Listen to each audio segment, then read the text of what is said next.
A memória é um dos mecanismos mais complexos e fascinantes do corpo humano, porém tem as suas limitações. Os esquecimentos são relativamente comuns, mas em excesso podem indicar a amnésia. Essa perda de memória pode se manifestar de diversas formas e afetar lembranças do passado e do tempo presente. As causas também são variadas, como o uso de drogas, traumas emocionais ou físicos ou condições neurológicas. Fique com a gente aqui, no Bendita Hora, para conhecer os diferentes tipos de amnésia e o tratamento mais adequado para cada situação. Então, doutor, esse negócio de amnésia sempre, às vezes é folclórico, às vezes porque a gente vê amnésia, às vezes, por uma pancada, amnésia, às vezes, alcoólica. Tem isso também, né, GP? Tem. Pessoas que, de repente, falam... Eu sempre fiquei com uma desconfiança desse negócio. Falei, eu não lembro de nada. Não sei. Mas existe também. Claro que deve ter o folclore também, pessoas que usam isso. Que usam isso e tal. Mas o que caracteriza a amnésia? A amnésia mesmo do esquecimento. Porque esquecimento eu esqueço muito, eu sei que eu tenho muita perda de foco das coisas. Começo a fazer uma coisa, vou para outra, eu esqueço. Mas isso não tem nada a ver com a amnésia. Nada a ver. O que acontece? A memória é basicamente nossa capacidade de pegar uma informação, então tem que receber essa informação, guardar essa informação e quando for solicitado, você verbalizar aquilo. Isso. Então, na grande maioria das vezes, quando a gente fala a alguém, eu sou esquecido, eu perdi, o problema dele é a atenção. Então, pessoas como o senhor, que é muito ativo, faz um monte de coisa ao mesmo tempo... Tem negócio de DTH, déficit de atenção. Então, assim, pessoas que fazem muita coisa ao mesmo tempo, ou são multitarefas, é que não existe ninguém multitarefa, né? Na verdade, ela pensa numa coisa e pensa no outro. E, às vezes, uma informação que falaram para ela, ela perdeu. Qual foi o problema? Não foi a memória, foi a atenção. Se você não tem atenção, você não vai pegar aquela informação. A depressão dá muito isso, né? A pessoa que está deprimida, ela está sem vontade de fazer as coisas, então às vezes não põe atenção nas não coisas. fica atenção. Como o senhor falou, pessoa com déficit de atenção, hiperatividade, né? A cabeça está tão a mil pensando em outras coisas que às vezes ela não pega aquela informação. E aí tem realmente a doença, que é o mais comum no idoso, é o Alzheimer, que o Alzheimer começa com a perda da memória. A perda da memória. É um sintoma inicial. Mas também não é... amnésia é porque... A palavra amnésia é não lembrar, né? Não lembrar, basicamente. Então, assim, a amnésia é um termo amplo que serve para várias coisas. Tem amnésia, tem pessoas que têm amnésia no Alzheimer, assim, para fatos recentes. Então, ela lembra tudo lá atrás do que aconteceu, mas momentos agora, às vezes ela esquece. O Alzheimer tem muito disso. Começa assim, começa dessa forma. Lembra muito de coisas antigas. Perfeito. E tal, mas isso é por quê? Porque existe zona do cérebro dividida? Isso mesmo. O que acontece? Nossa memória, para a gente facilitar, a gente dá o exemplo como se fosse o CPU, né? Mas não tem uma memória RAM, um espaço. Ela é distribuída no cérebro. E quando você pede algum tipo de informação, essas áreas são ativadas. Vou dar exemplo. Às vezes você sente um cheiro de uma coisa, de uma comida, você lembra com a sua avó, lembra de uma coisa, né? Às vezes você sente um gosto, né? Às vezes você visualiza. Então você percebe que várias áreas do cérebro podem ativar a memória. No caso da memória mais antiga, ela tem uma forma de consolidação melhor no hipocampo. Então ela se perde mais. É a área física do cérebro? A área física do cérebro. Então a gente tem essa região aqui, que é a região que a gente chama de região temporal. Temporal, então, que fica do lado aqui. Isso. Para facilitar, a gente fala que a memória está aqui. Mas no fundo, a gente sabe que ela está espalhada em vários outros locais, né?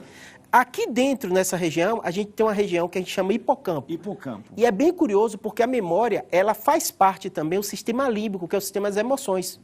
Por isso que uma das estratégias que mais usa o grupo de memorização, você tem algo afetivo ou emocional que você lembra bem. Vou dar um exemplo que vocês vão lembrar. Qualquer coisa que foi muito emocional para você, você lembra melhor. Pode ser por raiva, por pânico, o que quer que seja, né? Ou até por afeto, você lembra melhor. Por isso que o pessoal usa muita estratégia isso, né, de você. E a outra coisa também é a associação. Então, a região temporal, ela tem essas duas conexões, né? Tanto da parte emocional como a parte da memória. Então, eu falei esses dias, né? Coisas que marcam a gente emocionalmente. Tem a música Somebody. Não, da... Como que chama? Esqueci da... É da Diane Walker? Essa música estava tocando na hora que eu recebi a mensagem que minha mãe tinha morrido. Então, essa música tornou para mim eu não consigo escutar. Não consigo ouvir. É a coisa mais estranha. Eu não consigo ouvir. E eu vejo acorde. Então, traz uma coisa... Com certeza. O que o senhor falou, uma emoção forte, Perfeito. ligada com a questão auditiva e tal. Perfeito. Pode ser o cheiro, né? Pode ser o cheiro, pode ser o sabor. Pode ser um sabor, né? Tem pessoas que perderam alguém que amava e a pessoa fazia uma comida muito gostosa, tal tipo, ela não consegue comer mais porque se emociona, É né? verdade. Como eu não consigo escutar mais samba. A música, né? Como que a gente vai saber diferenciar um esquecimento comum e normal? A gente podia falar que o esquecimento é normal. Pode, Esquecimento pode, normal de repente, de uma patologia, de uma doença. Perfeito. A gente tem alguns sinais de alerta. O primeiro fator é a epidemiologia. Então, assim, muito mais comum alguém com menos de 60 anos de idade, 70 anos de idade, ter esquecimento relacionado a transtorno de depressão, transtorno de ansiedade. Para você ter ideia, a ansiedade quase 10% da população tem. Depressão, 6%. Então, normalmente no nosso consultório, o paciente chega, estou com a memória ruim. Quando você começa a conversar, a pessoa, não estou dormindo bem, estou passando por um problema na família, ou financeiro. Então, você começa... É como se fosse a memória, o problema da memória fosse o gatilho dele procurar o médico, ele está com medo. Às vezes tem um familiar com Alzheimer, teve uma mãe, teve um avô, e ele fica muito preocupado, né? Mas assim, a grande maioria acontece depois de 70 anos. O Alzheimer jovem é raro, muito raro de acontecer. Sim. Então assim, quando a gente vê alguém jovem, eu até brinco com os pacientes e falo assim, ó, quando você se queixa da memória, quando você está se queixando da memória, geralmente não é nada demais. Quando a família está dizendo que sua memória não está boa, aí se preocupe. Verdade. Doutor... a gente tem uma pergunta aqui para o Dr. Júlio, vamos ver. É normal ter apagões com o uso de certos medicamentos? Olha, interessante. Eu posso falar, tem um remédio que é polêmico chamado Zolpidem. Pode falar. Zolpidem, que ele diz que as pessoas de repente se apagam, tem casos de sonambulismo, Perfeito. de não lembrar nada, né?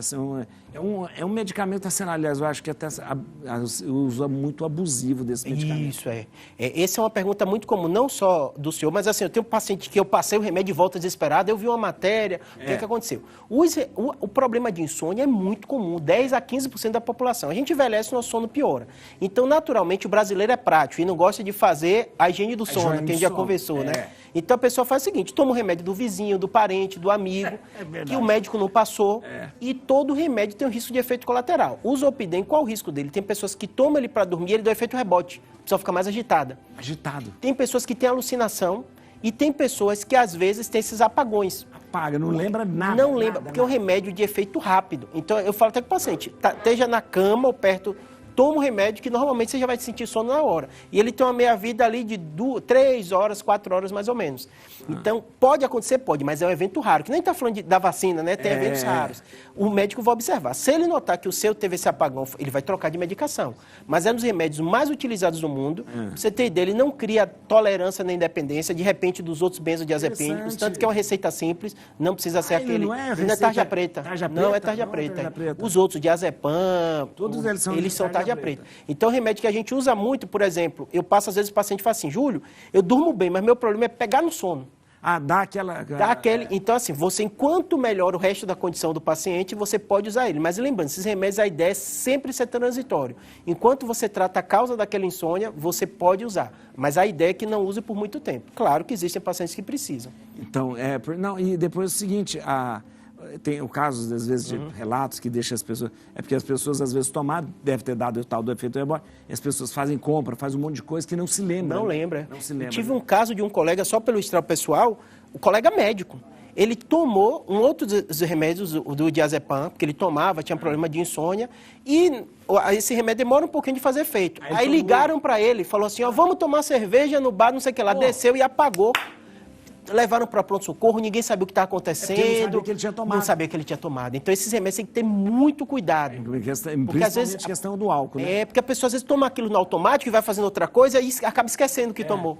Aí ele falou, nem lembrei que eu tinha tomado, porque eu já vou no automático, é daquele tempinho que eu vou dormir, me ligaram para sair para um local, eu entrei no carro e ninguém sabia o que estava acontecendo comigo. Então tem que ter muito cuidado com medicação. Falando em álcool, a questão do consumo de álcool causa... que tipo de amnésia? A gente vai ver o VT e depois eu vou perguntar para o doutor essa questão do álcool. É muito comum as pessoas falarem que quando ingerem, né, uma certa quantidade de bebidas alcoólicas, esquecem determinados episódios que aconteceram ali durante aquele período em que a pessoa estava se embebedando. Isso seria verdade ou seria uma desculpa que as pessoas dão? A OMS colocou né, através de um levantamento feito em 2016, que os brasileiros estão consumindo mais álcool do que os demais países, né, que se encontraram ali naquele levantamento. Cerca de 3 litros a mais por pessoa ao ano. Então, o brasileiro tem feito muito uso desse tipo de substância. E uma das coisas que as pessoas colocam é por que é, né, que o álcool ele acaba tomando conta, né, da consciência, dos comportamentos, dos sentimentos das pessoas. Por que é que afeta tanto, né? Muitas pessoas às vezes se embebedam, acabam falando coisas que normalmente não falam, fazendo coisas que normalmente não falam, né? Mas é porque o álcool, assim como outros tipos de drogas que afetam, né, o sistema nervoso central, alteram o estado de consciência. Então, conforme eles alteram o estado de consciência, a pessoa vai ficando vulnerável, inclusive sobre si mesmo e sobre a realidade à sua volta. Interessante. A gente está conversando aqui, o álcool, ele tem... O doutor já falou aqui uma vez, né? Perfeito. Essa parte da frente, o álcool, tira a inibição da pessoa, né? Perfeito. Essa região pré-frontal é como se fosse o nosso filtro. Então, a gente pode estar conversando aqui, o senhor pensa uma coisa, mas você não vai falar. Não vai falar, Então, o álcool, ele funciona e dá o prazer por isso. Em primeiro lugar, a pessoa desinibe. Segundo lugar, tem uma alteração da consciência, ele tem um efeito inibitório, por isso às vezes quem está bebendo, às vezes fica mais alegre, as pessoas falam, né? Ele fica mais solto e fala as coisas sem filtro, bobagem, fala bobagem, e às vezes ele faz realmente coisas que na normalidade ele não faria. Então o que é que eu digo? A legislação brasileira, né, como qualquer lugar do mundo, ele não vai te dar, vamos dizer, porque eu estava bebendo eu fiz. Problema seu, você sabia que a bebida podia ter dado isso, né? Porque algumas pessoas até falam, o álcool não faz isso. Pode sim fazer. Então a pessoa pode não lembrar do que aconteceu, ela pode agir de forma mais desinibida por causa disso, né? E cada pessoa vai ter que ver o controle dela, porque o que que acontece? Às vezes a pessoa sai com um planejamento, eu vou beber pouquinho, aí começa a beber, começa a desinibir e não consegue se controlar. Doutor, e pode causar essa amnésia também? A quantidade que a pessoa toma pode de repente fazer com que ela faça várias coisas e não se lembre depois? Pode acontecer. O grande fator é isso, como é uma coisa subjetiva, algumas pessoas podem usar isso, então você não tem como quantificar. Não tem como quantificar. Não tem como quantificar. Doutor, a questão da memória. A memória na gente começa a ser formada quando? Porque a gente não tem lembrança de algum tempo da nossa vida. No começo da vida a gente não tem lembrança. Até os 2 anos é muito raro você lembrar depois de fase adulta. Você lembra de coisas pontuais, mas uma memória bem formada depois dessa idade. Depois dos 2 anos. Você consegue consolidar melhor. Depois dos 2 anos a gente começa a consolidar melhor a memória. E essa memória, é normal que ela fique guardada, que ela fique e tal, ali. Agora, quando a gente fala de amnésia, a gente está falando de uma memória recente? Isso pode ter das duas. A gente tem memórias diferentes. Tem a memória que a gente diz, por exemplo, de processos, de procedimentos, por exemplo, você vai passar a marcha do carro, aquilo vai no automático, né? É verdade. Então você tem algo que às vezes você nem está pensando mais do que você está fazendo e acaba fazendo, né? Existe a memória recente, por exemplo, a gente está conversando, eu estou formulando frases lembrando, você diz, grava esse número aqui, eu já relembro. Então é uma memória recente. Porque ela não fica armazenada, não vai ser útil. Você está usando ali na conversa para formular a frase e depois não precisa. Já existe memória de nomes de pessoa, de familiares seu, de amigo, que você realmente consolida. Então, essas memórias mais antigas, cada um tem meio o seu local no cérebro que fica armazenado. E a forma, estratégia de você pegar ela é diferente. E pancada na cabeça faz a gente ficar com amnésia? Pode. Uma das coisas mais comuns é, por exemplo, no boxe, o nocaute. A pessoa não lembra. Que eles falam, ele está no automático, porque ele está agindo, está falando, mas ele não lembra. Então, a pancada muito forte, na hora de um trauma, é muito comum a gente ver o paciente com essa amnésia. Então, uma amnésia que ele não lembra do evento. Ele fala, eu bati o carro, eu não lembro de nada do que aconteceu. Doutor, a questão dessa coisa de não se lembrar com uma... Daquela coisa que a pessoa fala, quem eu sou, onde estou. Isso tem essa amnésia mesmo? Não saber quem a pessoa é, não saber o nome, não saber quem ela é, né? Esse é o caso mais assustador que eu chamo, e é muito comum de acontecer, padre. Alguns dizem que 2 a 3% da população passa por isso, que é a amnésia transitória, global transitória. Então, às vezes, a pessoa está no carro indo para um lugar e fala assim, o que eu estou fazendo aqui? Onde é que eu estou? Então, mas geralmente é questão de segundos a minutos, mas dá uma angústia tão grande na pessoa. Normalmente associada a burnout, a pessoa naquele estresse máximo. Ah, entendi. Eu brinco até com o paciente e falo que é que nem computador quando trava, né? A pessoa fica assim, aí você dá o Ctrl Alt del e daqui a pouco volta. É verdade. Então é muito parecido. Só que a gente tem que investigar se ele não tem uma pequena isquemia. Por exemplo, se você tiver um AVC pequeno na área da memória, você pode ter um quadro semelhante. Um ataque isquêmico transitório. O cérebro sangue não chegou, você esqueceu, o fluxo volta e você relembra tudo. Você fala, não estou sabendo o que está acontecendo. De repente a pessoa nem chega a falar, porque ela pode quer assustar a outra pessoa. É assustador. Mas, na verdade, a pessoa tem noção de tudo que ela está, mas ela fala assim, eu esqueci uma fase grande. Eu tenho alguns casos emblemáticos, eu tenho um parente que esqueceu, na véspera do casamento do filho. Esqueceu tudo, ele está casando, ele namora, meu filho já está grande. Passou por um tempo, daqui a pouco aquilo voltou. Foi horas, depois voltou. Mas foi o estresse, né, emoção. Já tive paciente que voltou para a casa antiga, que ele tinha mudado há mais de 15 anos. Voltou? Voltou, só que tinha um vizinho antigo, ligou para a esposa. Ele fez assim, o seu marido está aqui. Ele estava passando por uma reforma na casa, super estressado, e aí foi para a casa antiga. A amnésia global transitória. Tem que investigar arritmia, tem que investigar carótida. Isso é um sinal que a pessoa precisa sinal, investigar. Não é só uma brincadeira. Não, tem que investigar. Mais um VT aqui para a gente. Será que a tireoide né, pode causar esquecimento? Vamos ver o vídeo. O hipotireoidismo é uma alteração da glândula da tireoide em que o indivíduo passa a ter uma produção menor e disponibilidade menor dos hormônios tireoidianos. Logo, essa produção diminuída faz com que o indivíduo tenha lentificação do movimento, cansaço, fadiga física e mental, falta de concentração, de memória.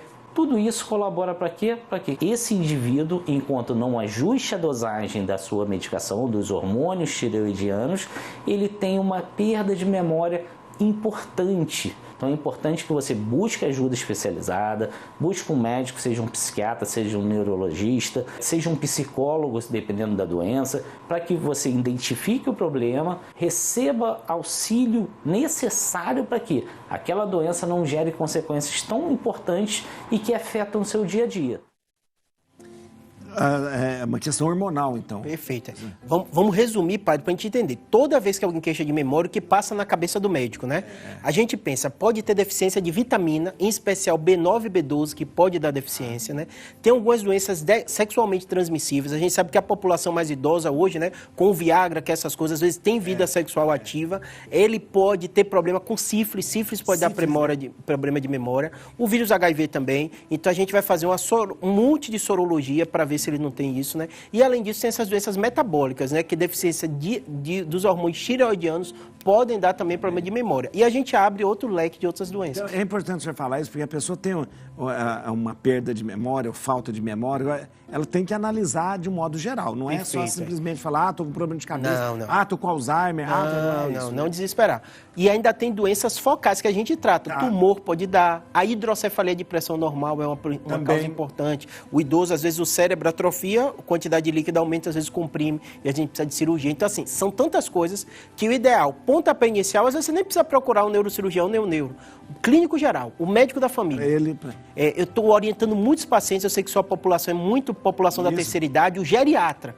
Eu briguei até com um paciente meu brincando com ele, que ele só ia para mim. Eu fiz, como assim? Você teve um procedimento neurocirúrgico, você passou, você está bem, você precisa de um geriatra. E ele, às vezes, vai, porque descobriu alguma doença, vai só no especialista. E esquece da saúde como um todo. O que é que mais mata? Doença cardiovascular, é o AVC. Às vezes uma coisinha que a gente não deu atenção. E o paciente, às vezes, não dá. Doutor, um trauma emocional, ele pode, de repente, apagar uma parte da memória da gente? Assim? Pode sim. O que é que acontece? Às vezes tem pacientes que o trauma emocional é quase uma defesa do cérebro mesmo, faz ele esquecer aquele evento. Geralmente, quando eu noto isso, eu converso com o paciente, procuro atendimento psicológico, né? Porque normalmente na consulta ele fala, eu tive um trauma, eu fui abusado, eu tive isso. E a partir dali eu desencadeio uma série de processos. É um mecanismo de defesa. Com certeza. Para não trazer aquilo de volta. Perfeito. E eu explico para os pacientes, porque eu sei que tem vários tipos, né? Tem paciente que adora isso, né, de ir para o psicólogo, e tem paciente que tem um preconceito. Achar o médico só que fica conversando, não dá remédio e tal, eu explico o seguinte, existem um monte de estratégias e trabalhos comprovando o papel da psicologia nisso. Claro que tem várias correntes, né? Tem comportamental, tudo isso, mas assim, o que ele adequar mais, ele ter o acompanhamento pode ajudar muito, em especial nesses casos, que ele está notando que alguma coisa não está legal. Doutor, a questão de o senhor é cirurgião, Uma cirurgia pode, de repente, uma retirada de um tumor, afetar a memória também? Pode. Eu conto para todos os pacientes. O que é que acontece? O tumor, o mais relevante é onde é a lesão. Então, às vezes, você opera, por exemplo, eu tive um caso até de uma esposa de um colega médico que a gente operou, ele tinha na área responsável pelo comportamento. Ele falou, Júlio, ela está ótima, ela não tem... mas mudou um pouquinho o comportamento dela. Então, eu falo assim, tudo na medicina, na neurocirurgia, hoje a gente tem um conhecimento muito grande, então a gente consegue prever os possíveis problemas. Às vezes é difícil da gente identificar, porque ele fala, eu não sei se é porque ela passou por essa cirurgia tão delicada e está bem, ela está eufórica. Então, é uma coisa mais emocional? Emocional, ou tem a ver com a cirurgia. Eu falo assim, pela localização é possível, sim. Então, você tem muitas essas coisas que eu falo assim, às vezes na saúde acontece um problema, você tem que imaginar as consequências e você tem que partir a partir dali. Se está notando isso, vamos para o psicólogo, vamos tentar reabilitar e identificar o que está acontecendo. A epilepsia é uma das ocorrências maiores que a gente tem. Muita gente tem epilepsia. 2% da população mundial. 2%? 1 a 2%, é. Doutor, e a epilepsia ela pode também causar alguma coisa que possa afetar a memória, alguma coisa? O que acontece? O mais importante da epilepsia é onde é o foco dela, onde começa. Então, se for, às vezes, na área da memória, o paciente, às vezes, tem uma relação muito com o sistema límbico. Então, tem paciente que pode ter apagão, que a gente chama ausência. Então, ele está conversando com você, daqui a pouco continua. É óbvio que o paciente, às vezes, com déficit de atenção também acontece isso, né? Mas é porque ele está pensando em outras coisas, né? Porque apagou. Ou tem pacientes que têm alterações comportamentais e emocionais. Então, tem um prazer muito grande, tem uma euforia, porque a crise localizou no sistema límbico. A questão da epilepsia... Um dia a gente podia fazer um programa sobre epilepsia, né? A gente nunca falou, né? É um tema muito bom. Interessante, a epilepsia, falou aonde ela atua, porque ela não é só num lugar do cérebro. Não, é. O que acontece? O cérebro da gente, ele funciona por circuitaria elétrica. Por isso que a gente tem eletroencefalograma, tem eletrocardiograma, então a gente analisa. A depender do problema da circuitaria elétrica, ali é o local que aquilo se inicia. Pode ser em qualquer lugar. Pode ser iniciar. Os pacientes com epilepsia perguntam muito isso. Júlio, como eu tomo remédio crônico minha vida inteira, isso não pode afetar minha memória? Antigamente, a gente mesmo dava dose muito alta, tinha remédios muito fortes. Hoje é muito raro de dar. O senhor já deve ter ouvido, antigamente até botava o nome comercial de um remédio, dizia assim, fulano é Gardenal. Mas hoje em dia, o que aconteceu? Às vezes dava em crianças muito pequenas, dose muito alta. Hoje a gente consegue controlar e é muito raro ter algum efeito maior por causa da medicação. Ainda existe o Gardenal? Existe, a gente usa bastante, é oferecido no SUS e tudo. Doutor, é só uma coisa, então, é remédio tranquilizante, tipo assim, pessoa que toma muito remédio. Agora vou falar, Rivotril, mas é muito antidepressivo, Rivotril, aquelas coisas, todos esses às vezes os pacientes até botam assim lá no YouTube, falam assim, o médico não pode falar mal de remédio, porque senão dá problema. Não é o contrário. Todo remédio é chamado de droga, porque ele tem o benefício dele, mas tem o malefício. A grande questão desses benzodiazepínicos, Rivotril, diazepam, tudo isso é o quê? O uso crônico deles pode, se não for bem orientado pelo médico, prejudicar. Então, o diazepam, por exemplo, ele tem uma meia-vida muito longa. Então, às vezes tem paciente que toma ele à noite e de manhã ele fala, poxa, Júlio, eu ainda tive aquele efeito rebote. É como se tivesse uma ressaca, sabe? E aí o médico vai ver direitinho que horas você toma, a quantidade. Então, pode prejudicar a memória. Vai ajustando. E eu falo com os pacientes assim, esses remédios, vocês perguntam muito, são remédios famosos, né? É porque eles funcionam. Então, muita gente usa e a gente acaba vendo efeitos. Agora eu falei uma coisa, que às vezes a gente tem essa coisa assim, não podemos falar nome de remédio. Nós temos que falar. Com certeza. É o seguinte, às vezes, não adianta o médico chegar aqui e falar o princípio ativo do remédio, sendo que você tem um remédio, ele tem que falar o nome, a gente está aqui para orientar. Não é questão de fazer propaganda ou não fazer propaganda, mesmo porque não adianta fazer propaganda de remédio, porque você tem que ter receita. Mas tem que falar para gente, é uma questão de informação. Eu acho que a sociedade vai amadurecendo, eu recebo também muito lá assim, eles ganham bilhões, né? O mundo que a gente vive é assim, as empresas investem e nosso papel como médico é orientar. Se a pessoa pergunta o nome comercial, a gente fala do nome comercial, né? E como eu falo, a maturidade do ponto de vista científico, a gente percebe o seguinte, nada é 100%, nada é perfeito. E nada é melhor do que informação. Quanto mais informação tem, você identifica o possível efeito colateral. É importante. E você para de ter o grande medo do remédio. Qualquer remédio pode fazer efeito. Uma dipirona... eu tenho pode ter alergia, né? Eu tenho pavor de... Eu evito que eu tenho medo de desenvolver uma alergia de dipirona. Eu não gosto de dipirona. Pode dar um choque anafilático. Isso, qualquer remédio pode dar alergia. Só para a gente terminar, porque o Rodolfo já mandou a gente acabar, é porque o senhor falou várias vezes sistema límbico. Perfeito. Só para as pessoas entenderem de uma forma bem simples. O sistema límbico é o foco das emoções. Então, tudo que a gente sente, o frio na barriga é porque o sistema límbico foi ativado, uma emoção porque alguém está apaixonado, porque você gosta de alguém. O que acontece é você ficar pensando sempre em alguém, porque você vai encontrar ela. A paixão está no sistema límbico, é um problema do sistema límbico. Isso, né? E óbvio que existem pessoas que ele é muito mais ativado do que outros, né? Rodolfo que fica ansioso aqui o tempo inteiro, né? Do programa, do horário, né? Não é só do programa, não é tudo, não. Então, é jeito de cada pessoa. Ai, doutor, muito obrigado. Obrigado pela clareza, pela sabedoria, a exposição de tudo de uma forma tão clara. Obrigado. Olha, vou falar para vocês. Vocês querem informação com confiança e balizado, ó, no Instagram do doutor, @neurocirurgiabr, @neurocirurgiabr. E se inscreva no canal do doutor, é muito bom, você fica sabendo de tudo, né? E com uma... Né? Pode ir lá, aciona o sininho, faz tudo isso, ó. O canal no YouTube é Neurocirurgia BR. Neurocirurgia BR. Faça isso. Doutor, muito obrigado. Obrigado, senhor, pelo seu serviço de informação que é tão importante.